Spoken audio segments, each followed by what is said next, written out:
अब हम कक्षा 8वीं के प्रश्नावली 8.2 के प्रश्नों को देख लेते हैं। तो पहला प्रश्न है, रिक्त स्थानों की पूर्ति कीजिए। इसमें कुछ प्रश्न इसके अंदर दिए हुए हैं। उनमें से अ है x² plus 5x³ equal dot dot dot करने के बाद यह कोष्टक के अंदर 1 प्लस 5x। तो जो खाली स्थान है उसमें क्या इसके मान आएंगे उसे हमें निकालना है। तो यहाँ पे आप देखो, थोड़ा सा प्रश्न पे देखते हैं। तो देखो यहाँ पे आपको क्या क्या राशि कॉमन दिख रहा है। देखो यहाँ पे x है तो यहाँ भी x है, और कुछ है क्या यहाँ पे? नहीं, सिर्फ हमें x और x राशि दोनों क्या है यहाँ पे कॉमन दिख रहा है। ठीक है, तो ये कितने घात, इसमें x के 2 घात है और यहाँ पे कितने घात है? 3 घात। तो सबसे छोटा घात कौन सा है? x के 2 घात सबसे छोटा घात है। तो x के 2 घात को जो सबसे छोटा घात है इसको यहाँ पे कॉमन राशि लिख लो। यही क्या है? यही हमारा उभयनिष्ठ राशि है। अब यहाँ पे देखो आपका आंसर क्या आ गया? x² जो है ये आपका आंसर आ गया। ठीक है, आपको समझ में आया? हमने क्या किया अभी हमने यहाँ से उभयनिष्ठ निकाला। तो उभयनिष्ठ निकालने का तरीका आपको पता चल गया। जो भी राशि सबसे छोटा रहेगा उसी राशि को हम यहाँ पे लिखते हैं, और जो दोनों में हो। ठीक है, एक और प्रश्न देख लो, उसके बाद आपको और अच्छे समझ में आ जाएगा। ठीक है, यहाँ पे देखो क्या है, 10a² माइनस 12b²। ठीक है, तो यहाँ पे उभयनिष्ठ राशि क्या निकलेगा? यहाँ पे जो उभयनिष्ठ राशि निकलेगा वो देख लो। तो यहाँ पे देखो 2 के पहाड़े में 5 आता है, और 2 के पहाड़े में देखो 6 भी आता है। तो और किसी के पहाड़े में आता है क्या? 10 और 12 दोनों एक साथ नहीं आता है। तो 2, इन दोनों में से कॉमन राशि क्या निकल गया? 2। तो देखो यहाँ पे 2 आ गया। अब जो बचा है उसको हम क्या करेंगे? कोष्टक के अंदर लिखेंगे। ठीक है, जो दोनों में नहीं है वो क्या लिखाएगा? कोष्टक के अंदर। तो देख लो यहाँ पे, तो यहाँ पे देखो जब 2 के पहाड़ा पढ़ेंगे तो 2 तो बाहर निकल गया, कितने बार गया? 5 बार। ठीक है, तो 2 पंचे 10, तो कितना बचा? 5। तो ये आ गए यहाँ पे 5। अब यहाँ पे देखो a यहाँ पे है, यहाँ भी a है क्या? नहीं है।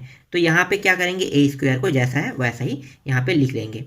उसके बाद यहाँ पे माइनस है, देखो पहले से यहाँ पे माइनस लगा हुआ था। ठीक, उसके बाद यहाँ पे देखो 12b²। अब 2 के पहाड़े में कितने बार में आता है? ये 6 बार में। 2 छक्के, तो 2 तो हमने पहले से निकाल लिया है, तो बचा क्या? 6। उसके बाद यहाँ पे क्या है? b² बचा हुआ है। देखो b² दोनों में है क्या? नहीं है। तो हम यहाँ के क्या करेंगे? b² को यहाँ पे लिख लिए। ठीक है, तो हमें क्या निकालना था? ये वाला मान निकालना था। तो आपको समझ में आ गया होगा कि उभयनिष्ठ कैसे निकलता है। तो इस प्रकार से उभयनिष्ठ निकाला जाता है। ठीक है, इसके बाद अब हम लोग देख लेते हैं प्रश्न क्रमांक 2 को। जब हम लोग आगे और प्रश्न बनाएंगे तो आपको और अच्छे से समझ में आते जाएगा। बाकी प्रश्नों को C, D, E को जैसे मैंने भी हल किया है वैसे ही आप इसको भी हल कर लेना। अब दूसरा देखते हैं। दूसरा प्रश्न है, गुणनखंड कीजिए। गुणनखंड कीजिए में से पहला प्रश्न क्या है? पहला प्रश्न है 4ax प्लस 6a² ये पहला प्रश्न है। इसका हमें क्या करना है? गुणनखंडन करना है। गुणनखंडन कैसे करेंगे? तो यहाँ भी हमें क्या करना है? यहाँ भी हमें उभयनिष्ठ राशि निकालेंगे। तो कैसे निकालोगे? तो यहाँ पे देखो 4x², ठीक है, दोनों में है। तो दोनों में यहाँ पे देखो थोड़ा सा, जो दोनों में है उसी को हमें निकालना है। तो यहाँ पे देखो 4 है और यहाँ पे 6 है, नंबर में 4 और 6 दिया है। तो 4 और 6 किसके पहाड़े में आता है? तो 2 के पहाड़े में आता है। तो देखो 2 के पहाड़े में 2 दूनी 4 और 2 तिया 6, तो 2 बाहर निकल सकता है, तो 2 बाहर निकल गया। अब बचा क्या? यहाँ पे जो बचा है उसको कोष्टक के अंदर लिखते जाएंगे। तो 2 दूनी, तो 2 बार बचा है, 2 बार जाएगा तो 2 दूनी 4 होगा, तो 2 बचेगा यहाँ पे। तो 2 यहाँ पे हमने कोष्टक के अंदर में लिख लिया। ठीक है, और थोड़ी सी दूरी के बाद यहाँ भी लिख लेते हैं। और देखो 2 तिया 6, तो कितना बचा? 2 तो बाहर निकल गया, तो बचा कितना? 3। तो ये आ गया 3। उसके बाद देखो दोनों में कौन सेम है? दोनों में कॉमन राशि क्या क्या है? तो देखो a यहाँ पे है, यहाँ पे a² है। तो जो सबसे छोटा है उसको हमें लिखना है। तो a सबसे छोटा है, तो a को लिखा लिए। तो a जब यहाँ पे आ गया तो यहाँ पे क्या बचा? कुछ नहीं बचा। ठीक है, तो यहाँ पे हमें कुछ लिखने की जरूरत नहीं है। पर यहाँ पे देखो a² है, तो a तो बाहर निकला है, तो एक a बच जाएगा। तो यहाँ पे आ गया एक a। ठीक है, उसके बाद यहाँ पे देखो x है, यहाँ भी x है क्या? नहीं है, तो यहाँ पे x को लिख लो। अब यहाँ पे देखो, यहाँ पे y है क्या? इसमें y है? नहीं है, तो हम क्या करेंगे? यहाँ पे y लिख लेंगे। तो ये क्या है? ये हमारा आंसर है। ठीक, समझ में आ गया? तो इस तरह से निकाला जाता है उभयनिष्ठ। ये हमारा उभयनिष्ठ राशि है, और ये जो बचा है जो दोनों में नहीं है वो राशि यहाँ पे होता है। दूसरा प्रश्न देख लेते हैं। इसमें दूसरा प्रश्न क्या है? दूसरा प्रश्न है a का 5 घात y प्लस a b का 3 घात। ठीक है, अब इन दोनों में भी हमें वही निकालना है। यहाँ पे आप लिख लेना थोड़ा सा उभयनिष्ठ लेने पर। ठीक है,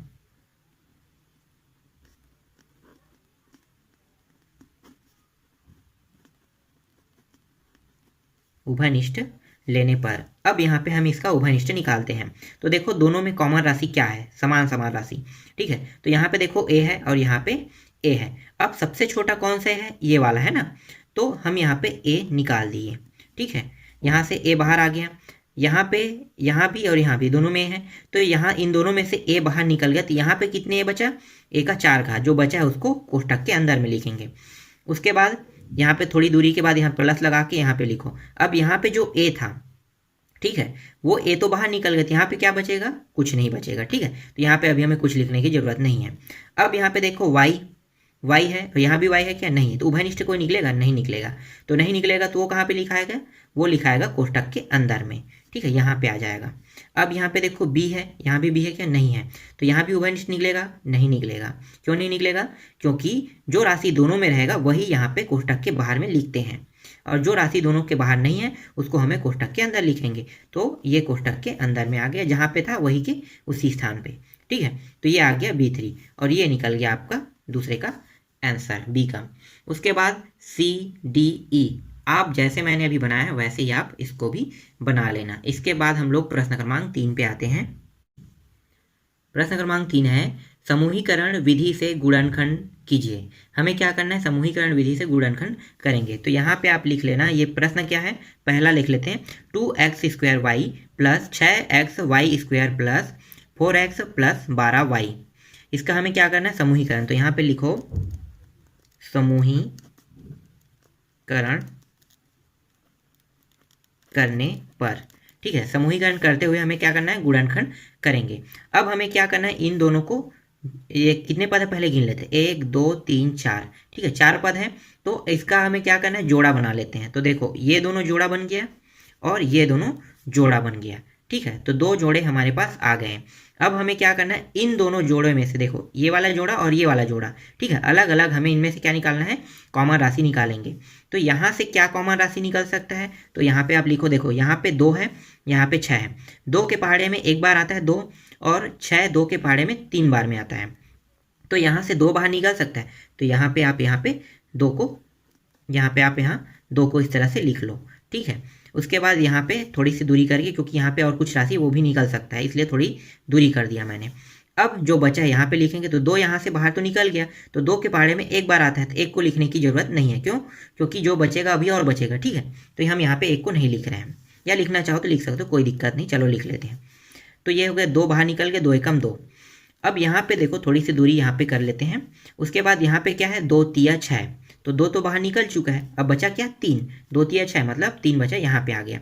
अब यहाँ पे देखो x यहाँ भी x है, तो दोनों में x है, तो सबसे छोटा x कौन है, यहाँ पे है। ठीक है, तो x कितने घात है, 1 घात, तो यहाँ पे निकल गया x का 1 घात।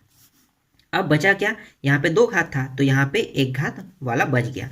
यहाँ पे कुछ बचेगा, यहाँ पे 1 बचेगा। ठीक है, तो इसमें इसको 1 को लिखने की जरूरत नहीं है। उसके बाद यहाँ पे देखो y है और यहाँ पे y स्क्वायर है, तो यहाँ पे क्या निकल सकता है, y 1 घात है, तो 1 घात वाला y यहाँ पे निकल गया। यहाँ पे क्या बचेगा, यहाँ पे 1 बचेगा, इसको लिखने की जरूरत नहीं है।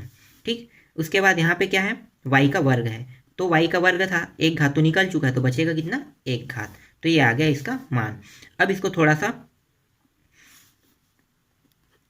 और शॉर्ट कर लेंगे। ठीक है, पहले इसको हल कर लेते हैं। अब ये देखो यहाँ पे दोनों में कॉमन क्या है, तो देखो 4 और 12, 4 के पहाड़े में 4 एकम एक बार में आता है और 4 तिया 12 ये भी आता है, तो 4 को हम बाहर निकाल लिए। तो बचा क्या, अब हमारे पास यहाँ पे बचेगा 1 बचेगा। चलो 1 को लिखने की जरूरत नहीं है, इसको छोड़ देते हैं, थोड़ी दूरी में प्लस लिख के, और यहाँ पे बचेगा क्या, 4 तिया 12, 3 बच गया। और उसके बाद देखो यहाँ पे x है, यहाँ भी x है क्या, नहीं है, तो ये कहाँ पे लिखाएगा, कोष्टक में। ठीक है, तो यहाँ पे आ गया x। अब यहाँ पे देखो यहाँ पे y है क्या, यहाँ भी y है, नहीं है, तो कॉमन राशि यहाँ भी कुछ नहीं निकलेगा, तो y यहाँ पे है, वहीं पे इसको लिख देंगे। तो ये यहाँ पे निकल गया। अब इसको थोड़ा सा हल कर लेते हैं। अब यहाँ पे ये हो गया 2xy, अब 1 का गुणा करेंगे क्या निकलेगा, यही निकलेगा ना, x का x, इसीलिए हम लोग 1 को नहीं लिख रहे थे। और ये 3y, फिर 4x+3y। अब यहाँ पे देखो दो कोष्टक है, ठीक है, 1 और 2। तो अब इन दोनों को यहाँ पे देखो दो पद बन गए। ये कोष्टक के अंदर वाला एक पद हो गया और ये दूसरे कोष्टक के अंदर में है, मतलब ये पूरा एक पद हो गया और ये पूरा दो पद हो गया। मतलब जो 4 पद था वो बढ़ के कितने पद बन गए, टोटल 2 पद। अब इन दोनों में से कॉमन राशि हम लोग निकालेंगे। तो यहाँ पे देखो कॉमन राशि क्या है, एक जैसे कहा क्या दिखाई दे रहा है आपको, x+3y, और इसमें भी देखो x+3y, दोनों एक जैसा दिखाई दे रहा है। तो यहाँ पे निकाल लो x+3y को बाहर, और जो बचा है उसको दूसरे कोष्टक में लिखेंगे। वैसे ही करते थे ना, जो कॉमन राशि नहीं है उसको कोष्टक में लिखते थे, तो जो बचा है उसको दूसरे कोष्टक में लिख लेते हैं। तो ये 2xy+4 ये दूसरे कोष्टक में आ गया, और यही क्या है, इसका आंसर है। इसी को हम कहते हैं समूहीकरण विधि। ठीक है, इसका एक और प्रश्न देख लेते हैं, उसके बाद आपको और अच्छे से समझ में आ जाएगा। बी को देख लेते हैं। तो बी क्या है, 5m² n - 10m n² + 12m - 24n ये है। और इसका भी क्या करेंगे, हमें समूहीकरण करना है। तो ये लिख लो, समूहीकरण करने पर अब हमें यहाँ पे क्या करना है, समूहीकरण करेंगे तो यहाँ भी कितने पद है, 1 2 3 4, तो जोड़ा बना लेते हैं। तो ये एक पद हो गया और ये दूसरा पद हो गया। अब यहाँ पे जो जो कॉमन राशि निकल सकता है उसको हमें लिखना है। ठीक है, तो देखो यहाँ पे क्या क्या कॉमन निकल सकता है। तो यहाँ पे निकल सकता है, देखो 5 यहाँ पे है और यहाँ पे 10 है। 5 के पहाड़े में दोनों आता है, 5 एकम 5 और 5 दूनी 10। तो यहाँ से हम 5 को बाहर निकाल दिए। उसके बाद कोष्टक के अंदर क्या क्या बचा है, तो यहाँ पे एक बचा है, एक को लिखने की जरूरत नहीं है।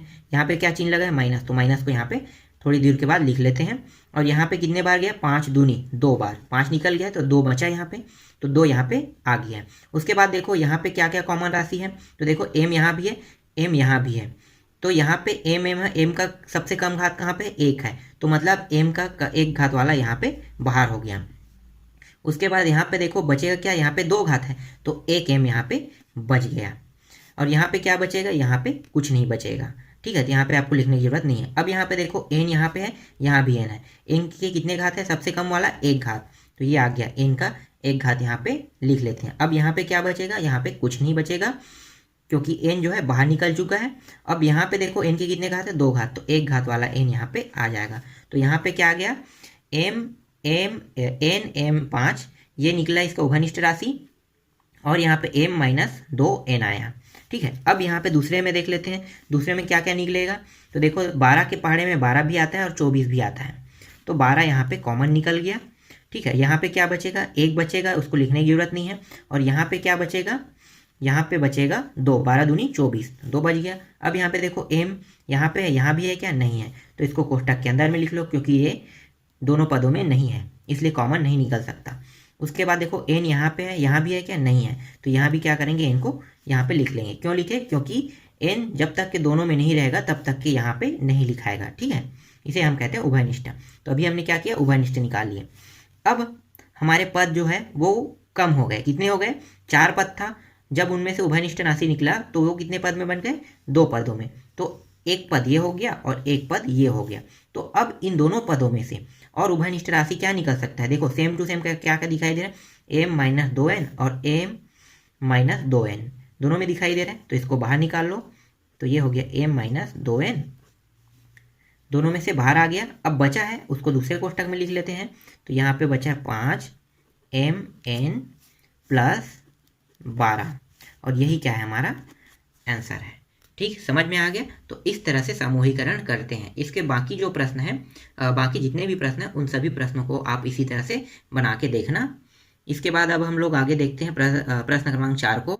प्रश्न क्रमांक 4 है, निम्न को हल कीजिए। तो यहाँ पे देखो हम लोग 2 प्रश्न बनाएंगे, ए और बी को। ठीक है, ए बी को बनाने के बाद आप समझ जाओगे कि ये कैसे बनता है।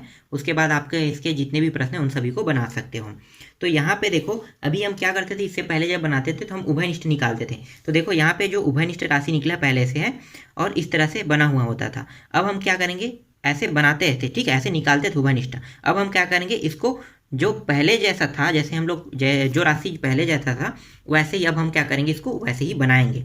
तो क्या करेंगे, यहाँ पे इसको गुणा कर देंगे। तो गुणा कर दो, तो ये क्या हो गया, x से कम x, एक बार गया। उसके बाद क्या है, माइनस, तो ये आ गया माइनस। ठीक है, उसके बाद ये क्या होगा, इसके साथ x अगर गुणा होगा तो 3y² x आ जाएगा, 3y² x। तो ये आ गया आपका एक का आंसर। इसके बाद देखो b को देखते हैं। तो b में देखो इसको भी इसका अंदर गुणा करेंगे, ठीक है। तो अंदर गुणा कर दो। तो यहाँ पे क्या है -17x², ठीक, इतना दिया हुआ है। तो 17 का देखो 17 और यहाँ पे संख्या में 3 है, 3 और 17 दिया, तो 17 दिया कितना हो गया 51। तो ये आ गया 51। उसके बाद देखो यहाँ पे x है, यहाँ भी x है, तो x का 2 घात और एक कितना हो गया 3 घात, तो ये आ गया x का 3 घात। और सामने में क्या लगा है माइनस, तो ये आ गया यहाँ पे माइनस, तो -51 x का 3 घात आ गया। इसके बाद देखो यहाँ पे क्या है माइनस है, और यहाँ भी क्या है माइनस है। माइनस और माइनस दोनों गुणा होकर क्या बन गया यहाँ पे प्लस, ठीक है। तो ये इस तरह से ये प्लस हो गया। अब यहाँ पे क्या करेंगे 17 गुणित 9 कर देंगे। तो 17 गुणित 9 करने पे कितना आएगा, 17 निया 153 होता है। तो 17 निया 153 हो गया। तो यहाँ पे लिखो 153, और यहाँ पे क्या है x है, यहाँ भी है क्या, नहीं है, तो ये क्या होगा x का स्क्वायर यहाँ पे होगा। तो ये आ गया इसका आंसर, ठीक, समझ में आ गया होगा। अब इसी तरह से इसके बाकी जितने भी प्रश्न हैं उन सभी को बना लेना। इसके बाद ये पूरा अध्याय भी कंप्लीट हो गया।